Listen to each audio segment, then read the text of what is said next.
God repeatedly shows us in the Bible that He likes to use small things and people who are ordinary, that appear like they wouldn't make the biggest, impact, and they end up surprising all of us. And I feel like the same way that God operates in bigger ways is the same way that God operates in smaller, minute ways, and where we don't actually see the transformation happening in the background. And so I've just got this like connection, and I tied it with how the brain works and why Jesus says to literally basically destroy the house that you have now and build it on solid foundation, and He is the foundation.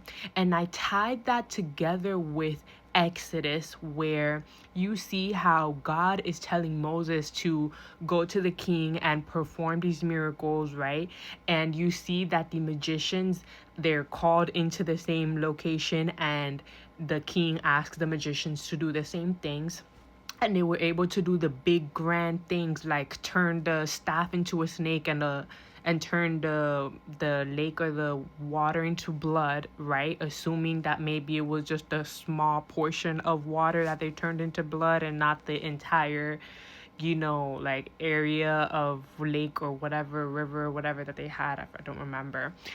But I can see how we pay attention to the bigger things as opposed to the smaller things, because there was a part in Exodus where Moses turned every dust into lice or gnats, and the magicians couldn't actually do that. So you can see that the magicians immediately, they all perform things, right, based off things that are bigger, grander, and they seem more appealing to the human eye, just to lure you in and to basically add on to pride, which is literally a connection that you see in today's age. Like, how many more diplomas, accomplishments, or like based off just the surface level things that you can pay attention to that will give you more credibility, right? Or make you seem more influential as opposed to your very ordinary quote unquote life. But yet, something that taps into every single person's heart is how relatable you are, is how deeply somebody is able to resonate with you and your story, and to even connect intimately emotionally. It always wins over something that's bigger, like flashy or performative. Like, that is not what the soul and the heart is actually craving. And I feel like this is exactly why Satan is not going to win.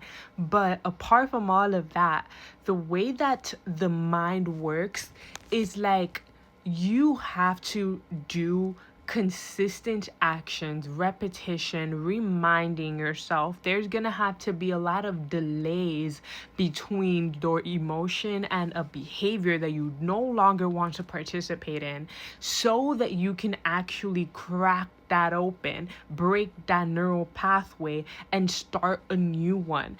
And it's like, everything happens gradually, and that literally supports why God is not operating from our immediate need to solve something or get an immediate answer, right? Like, you can see the way that God operates in big and small ways just by the way that your brain would likely be rewired, and how He responds to our prayers, and how He's able to see the bigger picture before we're even in this circumstance.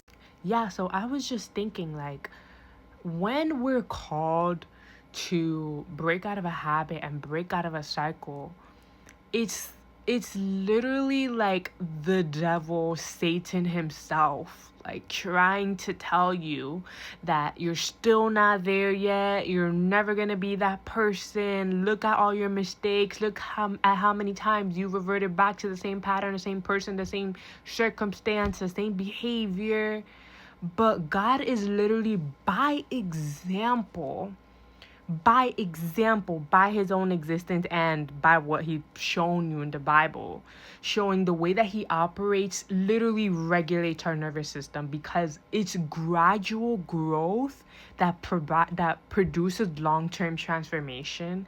Is gradual, like building intimacy and repetition and reconnecting with God and being renewed every single time you come to him, because yesterday's obedience is not actually going to fall into today's obedience, is not actually going to compound onto this new identity or this new belief system that you want to implement today. It's like the same way the brain works, it's the same way that he is telling you to show up in a relationship. And so once I started looking at it from this lens, that's how I started to read the Bible, from this approach, from a psychological approach, and how you build behaviors and how you break out of an old habit, right? And every single one of these, identity transformation, the foundation is always an anchor, is always emotional stability, is something that is consistent. And human beings by nature are not consistent. Nothing in this earth reality is consistent, nor eternal, nor forever. And that's why coming back to the truth of the Bible will literally renew your mind, because his existence is eternal, is forever. And that does something to the brain. It gives you the deepest of most deepest, profound healing and peace that you could never find. You could rely on money. You could rely on your best friend, your parents, a relationship. At the end of the day, all those things will be gone. And when you're alone in the dark and wondering, how do I help myself? You can't even call up your psychologist or your therapist at 5 a.m. Like, where do you go? Where do you turn to? And this is what reveals what you actually trust, and where you're placing your trust and attention, and what your foundation is actually made up of. And so this was just a crazy revelation. It's like the way God works in a bigger picture is exactly the same way our brain works in a cellular, atomical, electrical, energetically level.